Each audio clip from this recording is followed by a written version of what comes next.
You are listening to Christian Audio's production of Kit Kat and Lucy, the country cats who changed a city girl's world, written and read by Lonnie Hull DuPont. This audio recording was produced in 2016 by Christian Audio, which owns the copyright. No portion of this recording may be reproduced for any reason without prior written consent from Christian Audio. This edition, issued by contractual arrangement with Baker Publishing Group, was originally published in English as Kit Kat and Lucy, the country cats who changed a city girl's world, copyright 2016 by Lonnie Hull DuPont. All rights reserved. Please visit christianaudio.com, facebook.com/christianaudio, or twitter.com/christianaudio to offer your impressions of this work and to explore additional titles. I dedicate this book to the memory of my extraordinary father-in-law and fellow lover of books, John J. DuPont, known as Jack.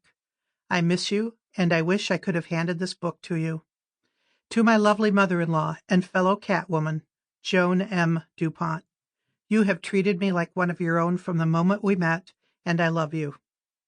To my smart and spirited siblings-in-law, John DuPont, Kathy Trethaway, Jim DuPont, Robert DuPont, Anne-Marie DuPont, and Daniel DuPont. And to my very cool fellow outlaws, Jill DuPont, Earl Trethaway, and Joey DuPont. You are all so witty, so interesting, and so much fun. I love any chance to be with each and all of you.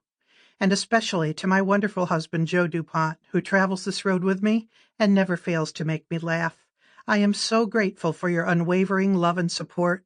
Although the song says people leave their hearts in San Francisco, I found mine there and got to take it with me, thanks to you.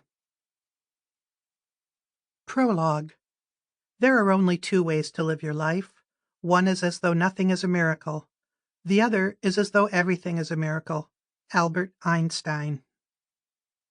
When I was a single woman in my 30s, I lived in the heart of San Francisco. I loved it there. I stayed for 10 years in a third-floor walk-up on Telegraph Hill, and I planned to live there forever.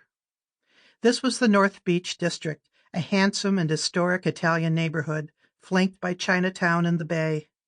I woke each morning to the sounds of foghorns and sea lions, to the smells of garlic and coffee, to a view outside my windows that included cable cars clanging toward downtown at their usual pace of 9 miles per hour. My shower had a head-level window through which I could see all of the east side of Russian Hill, bathed in morning gold. As I washed my hair, I watched the fog roll off the hill. Every day I swam in an outdoor pool in my apartment complex, yes, right in the heart of the city. I walked everywhere I wanted to go, up and down those famous hills, on knees still young and strong.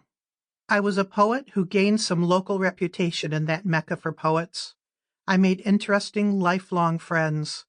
I felt I had found my true home. At the time, I worked as an acquisitions editor for a publishing house that specialized in books on religion and philosophy.